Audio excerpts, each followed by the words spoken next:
kita itu nanti bawa bidang kita iban, ada iban, nadai kita itu, itu bina bawa bidang Islam.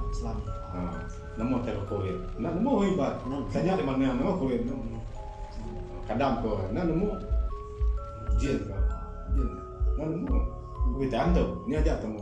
Itu ibarat sih nyebut antu mak ya. Antu mak ya, ada nama jin, antu tinggi ya, antu jin, nama tipe besar. Oke, korin tu hanya setiap kita manusia atau bisi jin itu Ada apa dunia tu? ada sedikit bisi jin tahu kita mulai ke jin dah jin tu main kapil main Islam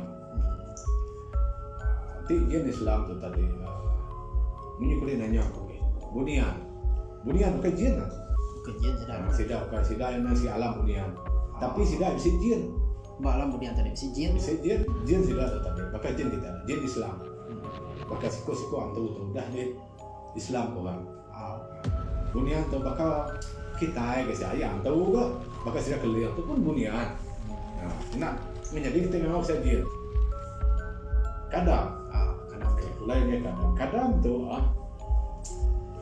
bina wujud dalam siti barang aja lain itu ya antu kadang Bekeni. nanti ada tamat cincin ya antu nanti ya tamat cincin kadang Kalau jadi kadam dia. kadang dia Maka tasbih, geleng, apa semua. sama nanti tasbih yang gelang tu tadi ya lebih ke ngagai nadai kadamnya Oh, nada kadam. dia lebih kepada Aura.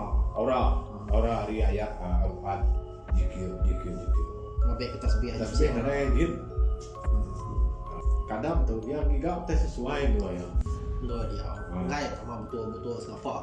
ngai maka teh maka batu cincin batu mari bakri sekau Jadi kadam tu tadi sih Islam si kapil ke? Bisa. Bisa.